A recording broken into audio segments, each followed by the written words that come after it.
الحمدللہ الحمدللہ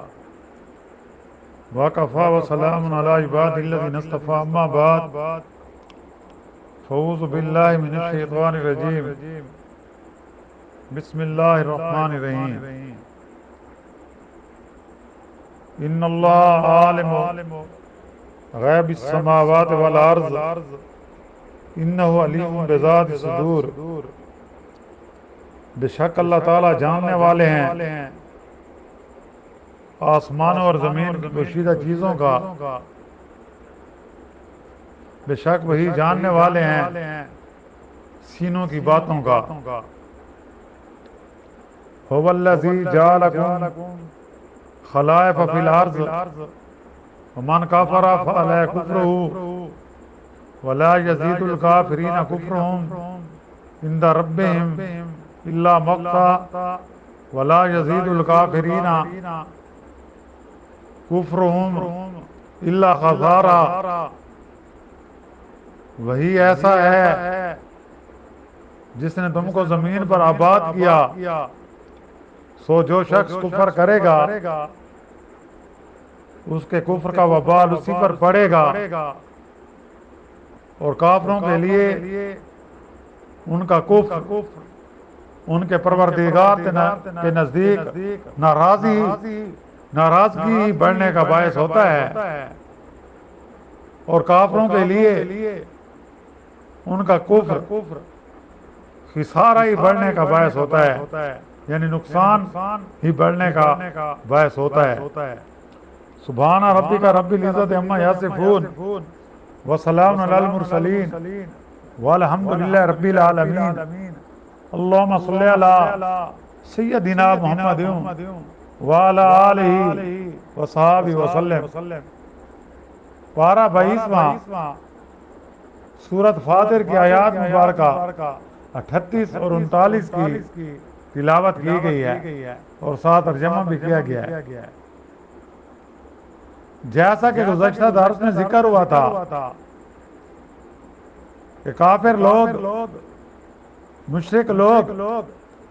جنہوں نے انبیاء کی باتوں کو جھٹلایا اور ان پر ایمان نہیں لائے، تو وہ قیامت کے دن چلائیں گے اور اللہ سے کہیں گے کہ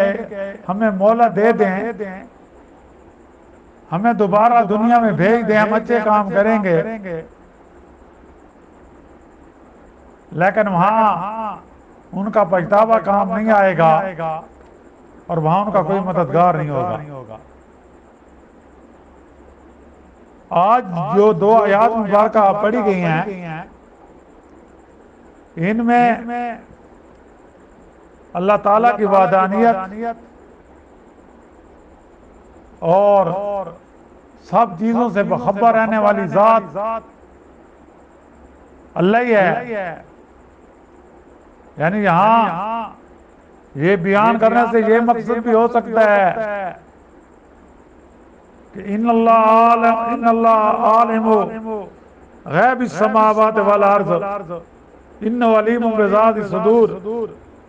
کہ بے شک اللہ تعالیٰ جاننے والے ہیں آسمان اور زمین کی پوشیدہ چیزوں کا، یعنی تم دوبارہ دنیا میں جانے کی آرزو کر رہے ہو، دعویٰ کر رہے ہو کہ اب ہم نافرمانی کی جگہ اطاعت اور شرک کی جگہ توحید اختیار کریں گے، لیکن ہمیں علم ہے کہ تم ایسا نہیں کرو گے، تم ویسے کہ ویسے رہو گے۔ تمہیں اگر دنیا میں دوبارہ بھیج بھی دیا جائے تو تم وہی کچھ کرو گے جو پہلے کرتے آ رہے ہو۔ جیسے دوسرے مقام پر اللہ نے فرمایا وَلَوْ رُدُّوا لَعَادُوا وَلِمَا نَهُوا عِنْدَهُ، کہ اگر انہیں دوبارہ دنیا میں بھیج دیا جائے تو وہ وہی کام کریں گے جن سے انہیں منع کیا گیا تھا، یعنی اللہ تعالیٰ علیم بذات الصدور ہیں، دلوں کے معاملات جانتے ہیں۔ اللہ کے علم میں ہے. آپ تم تو یہ پچھتا رہے ہو,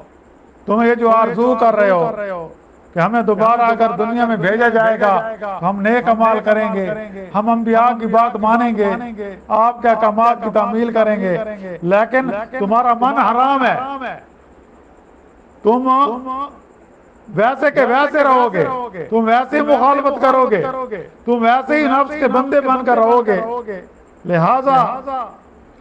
آپ تمہارا جہاں کوئی مددگار نہیں ہے. اللہ کو پتہ ہے. اور وہ جو دنیا تھی اس کا اب وہ باب بند ہو چکا ہے. کیوں کہ اللہ تعالیٰ کی ذات وہ ذات ہے جو انسان دوسروں سے اپنی باتیں چھپاتا ہے, اللہ سے نہیں چھپا سکتا. یعنی اللہ تعالیٰ کو آسمان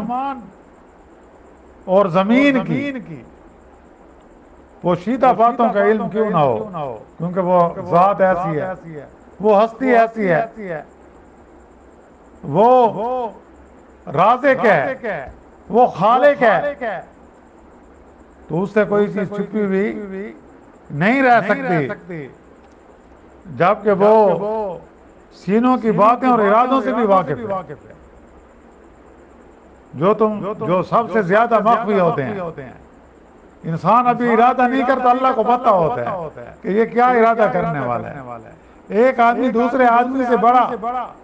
میٹھا میٹھا بول رہا ہوتا ہے, اس کے اندر میں منافقت ہوتی ہے, آگے والا